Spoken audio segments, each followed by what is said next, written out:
Mesdames, Messieurs, bienvenue dans ce nouveau numéro de votre émission Portrait Plus. Portrait Plus, comme je l'ai toujours dit, votre émission qui vous informe. Aujourd'hui, je viens vers vous avec une thématique culturelle. Je veux recevoir pour vous deux personnes. La première, c'est M. Henri Amundala, qui est un opérateur culturel, metteur en scène et artiste comédien œuvrant dans la ville de Kisangani. Et la seconde, c'est bien sûr Domain Kimpela, autrement appelé Tata Bakali. Bienvenue à vous, très chers internautes. Restez connectés, restez branchés. Avant de continuer avec cette émission, je vous demande d'aller aimer la page et aussi abonnez-vous massivement pour nous donner de la force. Je suis votre présentateur Joël Kisezo. Bienvenue, à tout de suite. Comme je vous disais tantôt que je suis déjà avec monsieur Henri Amundala et Waouh Son d'Africa, que nous disons bonjour. Ouais, bonjour monsieur le journaliste. Comment vous allez? Je vais bien par la grâce de Dieu. En tout cas, comme nous sommes à Kisangani, Kisangani inapita Bulaya, nous allons parler toutes les langues possibles. Ouais. Vous allez à l'aise, tout sur la kimia, peto lemboli sabaimboka, makambo o tozali kolengela. Qu'il y a un grand événement à Kisangani du 1er au 2, la commémoration de la mort de l'artiste Patrick Chiruisha Kahugusu, autrement dit Ngolo Demulu Vantar, cet artiste qui nous a quittés à Kisangani depuis 15 ans. Et pour redonner l'image culturelle de la ville, les artistes du mouvement Togol ont organisé pour lui 2 grands jours de commémoration. On va essayer de laisser la parole à M. Henri Amundala qui va d'abord se présenter de façon très brève. Boye Bapeye Kitoko Tolanda. Ouais, merci monsieur le journaliste Joël Kisezo. Donc je suis Henri Amundala et Waouh Son d'Africa, le professeur Bakumba. Bakumbo est belé Batouapé Sarangai. Ouais, ce sont des noms. Je suis dans Makambo belé belé et surtout dans le cadre il y a monde, il y a audiovisuel. Ils ont un peu place où on a préféré à la plus. Donc le don, le choix, où on nous a permis que Bisoto Tozala. Voilà. Henri Amundala, pour nous professeur. Le professeur Bakumba, en 2018, je me trompe pas, 2018, ouais, j'étais en Bhoutan, dans la province à Baouélé, et en plein spectacle dans la salle Moko, on a donc Mao, et puis un office de route, bateau Bakoma na Bhouta Baebi. Donc en plein spectacle, Nayogaga ke Oyazi Bakumba. Bakumba, j'ai posé la question après le spectacle. Bakumba, ça signifie quoi? Oh, Bakumba, Kizande, c'est les doyens. Alors, parce que j'ai formé les enfants une semaine arrivé à Bhouta, pour tout ça dans mon spectacle, je suis allé seul, mais on a fait 6 mois en formation, on a petit, dans la Kisi Bango, mais tant de jouer, mon gars touche, ils ont moins différent, parce qu'ils ont un petit talent, na Bhouta. Alors, non, vas-y, Bakumba. Bakumba, c'est les doyens. Alors, on a tel mais oh, Bakumba, mais comment il faut que nous ayons c'est un molitro. Mais il faut que nous ayons combo na Kisangani. Alors, on a le professeur Bakumba. Pourquoi professeur? Professeur, parce que Makamusu, tout ça, on a dimension. Non. Parce que tu trouves citoyenneté, moralité, et puis au côté de la citoyenneté, nous avons une éducation.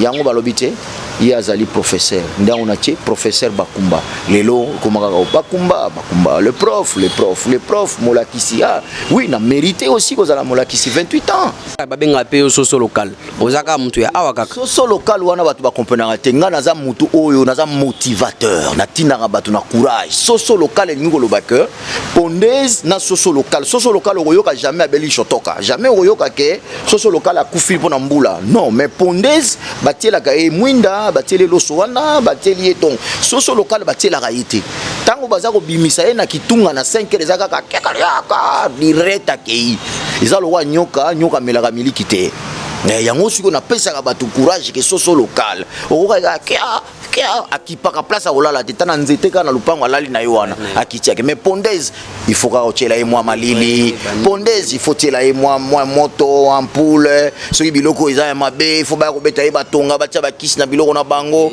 donc biso siko toza ndengo wana yango na pesa ka ba jeune courage que ça ne sert à rien ya kolela lela ça ne sert à rien ya ko beta obo na boye biso tozali bato babuka ka mabanga pe moto aleki biso za bato yo to lela kate toza un objectif toza bato yo to yebi likabo onzamba chakati na biso yango to salelaka. Merci beaucoup très chers internautes. Toti kalana nuwana. Je pense qu'on peut essayer d'entrer dans la thématique. Et là nini bozo lengela pona le premier na l'aider na kisangani.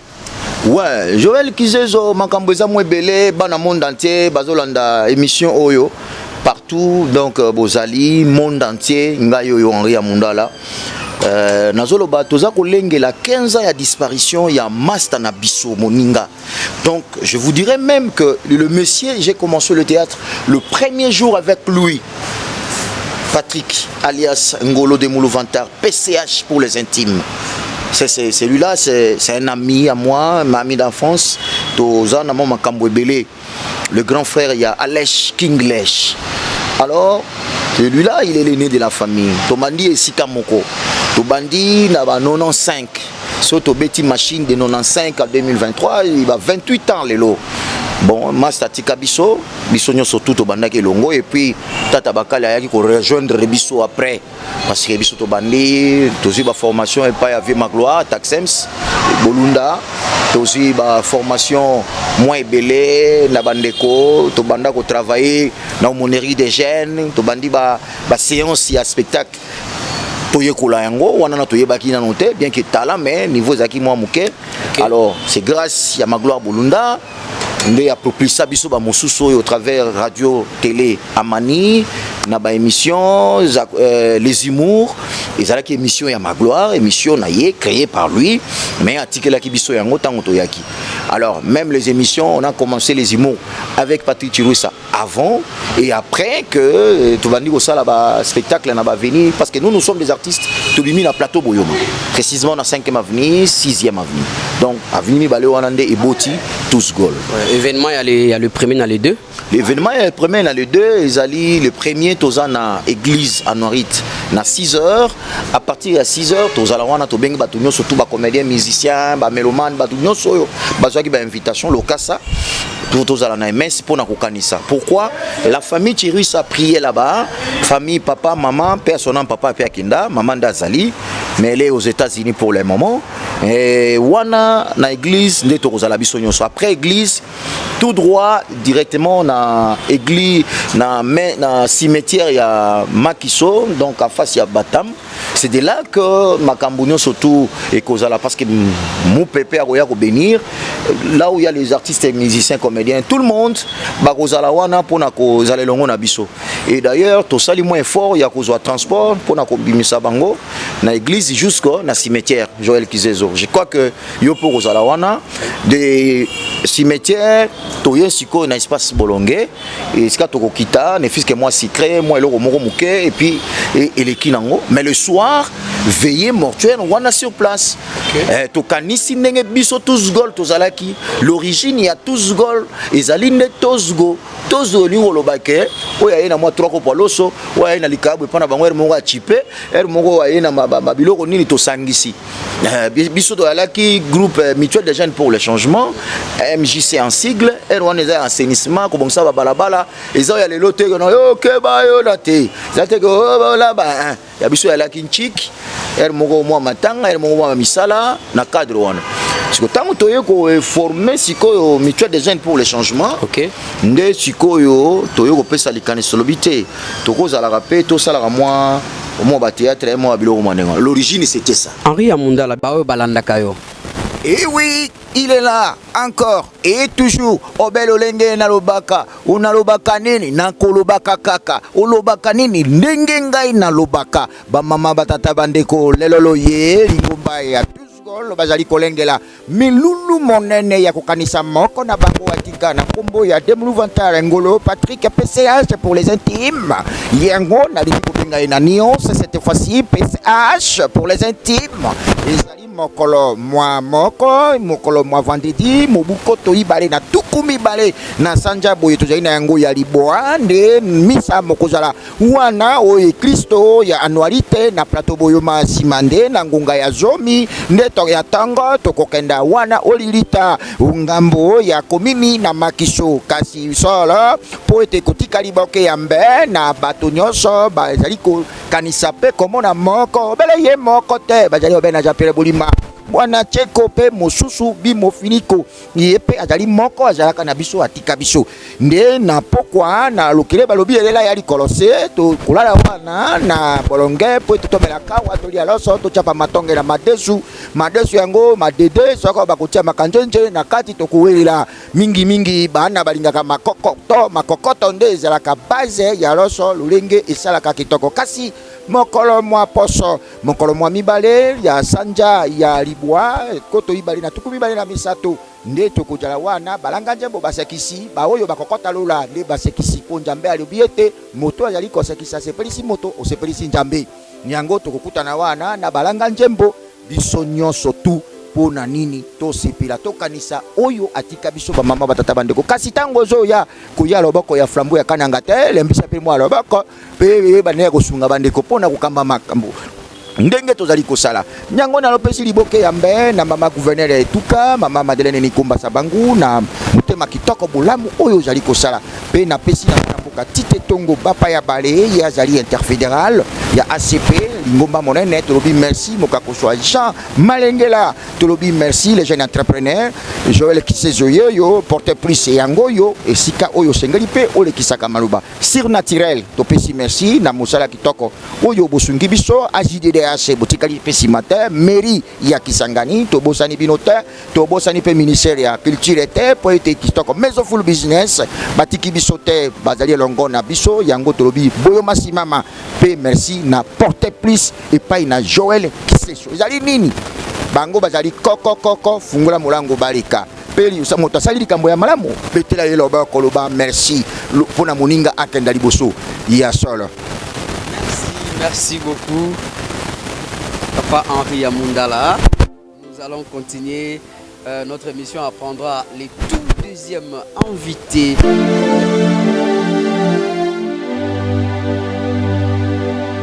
Kisangani, comme j'avais dit, nous sommes avec Tata Bakali Domain Kimpela Musée Kanisa. Bonjour. Mes respects. Boni. Moi, faut vrai. Kimieza. Un peu bien. Merci beaucoup, prenez place. Il y a demain 15 ans de disparition de votre ami artiste comédien Patrick Chiruisha. Quels sont les préparatifs? Beaucoup de niveau déjà. Préparatif, Tokobi presque Nasuka au moins à 60%. Il y a préparatif, ça va. Ouais. Et stratégie qui est en place pour aller vers l'artiste Moussousou et pour sensibiliser Banamboka. Ouais, Tozalaki na numéro ya ba Moussousou ya ba artiste Moussousou. Tomekai ko benga bango et puis à travers bango pe baya ba o ba bi bango ba meka ko élargir message pour que toi atteindre moko na moko et puis ton monaki mingi bayaki bazupe ba invitation ata soko zu invitation te oyo tozolo ba eza déjà invitation na oyo mususu ko pesa yo comme message za invitation. Est-ce que yo étant Tata Bakali avec toute l'ampleur qu'il y a aujourd'hui dans la ville au cause de souvenir mon kotomi balé ya moninga na oya tika biso déjà ba souvenir est belé eza mon côté mi balete eza ba souvenir est belé parce que c'est quelqu'un que j'ai beaucoup travaillé avec lui d'abord dans ndenge ya art puis dans ndenge ya profession musus parce que tozala ki biso nyoso ba travailleur ya handicap international Belgique na France et après on a eu beaucoup de temps ya ko sala c'était quelqu'un oyo na yebite na occupé kopé ça y est ba estime nini ouais bino ba bobika ki na ye place moko il a réussi à réaliser également des grandes choses au netibino bossa lelo. Oui, parce que ngana kuta bango na mouvement. Mouvement ezala déjà salimi. Et wa Sonda Africa, président mongol, Mufiniko, Papi Kasongo Mwana Keto, Guy Joël Chiruisa, déjà bazala na mouvement, na pauvre. nga sikoyo tokutana quelque part na matanga moko ba moni ba talent nde ba bengi. Tu sais, c'est quelqu'un oyo ayebaki mingi puis yo yebi d'abord Ngamoko GI a réalisé beaucoup. J'ai représenté 7 fois pays nanga à l'étranger, 7 fois. À l'étranger. Donc tomemaki libanga ya Kisangani ya chopo tomemiango libanda ya mboka. De même que le Rolande Konanga wa Osonda Africa a salipe mingi pona mboka oyo. C'est pourquoi toujours linga relève ezala. Tokotika la éternité. Ezana ba jeune oyo bana ba talent ya koleka kutubiso. Mais eloko na osenga na bango eza volonté, amour du travail et puis kolinga ba mususu parce que so tché jalousie liboso au corps c'était. C'est un peu ça. Donc notre ami avait vraiment talent ya kosakanate. Lui côté qu'on improvisé, il était super. Tozala ko benge l'homme aux excès. Yé boko salelo mo boye mais yé akobimela bino na ndenge mususu obo kamwa.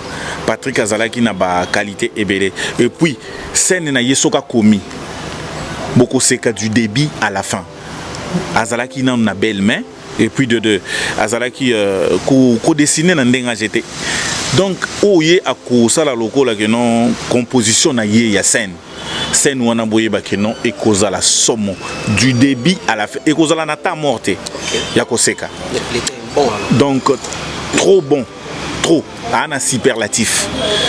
Donc je ne sais oyo ba sportif ba judoka ba jujuka ba karatéka ba salaka na liwa ya mutu ba kisela ye ceinture mususu ngana okina ba kisele ba pété na ba pété lelo 15 ans mais tozo koka kobosa na yete Tozo Kokakobosa na yete tout Kisangani et toute la famille qui nous suit depuis États-Unis, depuis Kinshasa.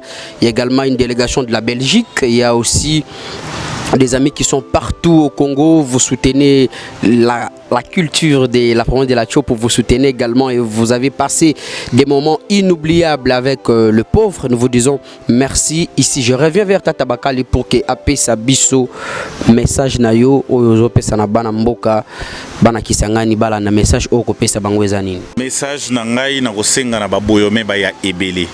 Ba artiste ba ya ebele parce que bakomuna ndenge nini baninga bako défiler. Donc et cause à la cas artistes et comédiens, il y aura des musiciens, il y aura des sapeurs. Parce que Moutounanga, on voit j'étais, il y aura des sapeurs, il y aura presque Batunyonso, où il y a mi artistes, coiffeurs, couturiers, nani, yaka. Parce que Eza collé la Nabissonyoso. Et puis, mais le programme, le vendredi, tozana messe na 6h na anuarité, après messe 10h tokozala na cimetière pour na dépôt ya gerbe de fleurs, 17h 19h tokutani na espace Bolongue poto lela ndenge tolela ka l'africain donc losona pondu pembeni café kozangate ba artiste oyo ba ya gospel bako beta puis deuxième journée nde oyo batu nyonso bako défiler otokomona ya ndenge na ndenge. En tout cas, moi je pense que nous devons remercier tous Gol parce que c'est vraiment une très bonne initiative. Bola kisema bolingo pe bomoko bozalaki nango et puis bozo continuer na kozana nango tilelo. Ici, je dois aussi lancer un appel à ceux-là qui œuvrent dans ces domaines. Donc, na Kisangani, il faut bolingo ezala, ba chroniqueur, ba artiste, donc ba tunyoso o ba osana musala, ba zo pousser culture nabiso vers le haut. Nous devons vraiment nous aimer. N'est-ce pas maman mokonzi mboka, excellence Madeleine Nikomba alobaka toujours toko tonga mboka, toko tonga chopo nabiso na bomoko, na bolingo pe na musala. Tata Bakali, vous êtes comédien, vous êtes artiste ya kala. Ou tu checker c'est quoi qui doko et puis aussi les émissions nabiso. On a yua banasema comédien, on a yua amane ya comédien. Apana comédien konjo comme un dieu. Comme un dieu. Donc si tout koba mungu ya kiloko, juu si tonaleta ka tu mapendo tonaleta otamu. Au ya onaka comédien mwenye na lilisaka batu. Iko analeta tu fulanjo balito ita comme un dieu. Onasikia njo nye monako na koita kodimien. Mais mie nasema tu félicitations kwa mama gouverneur kwa hivi kwa natosaidia mama gouverneur félicitations kwako, félicitations kwa Tite Tongo jeune mwenyewe anaona asema tusiache SNS.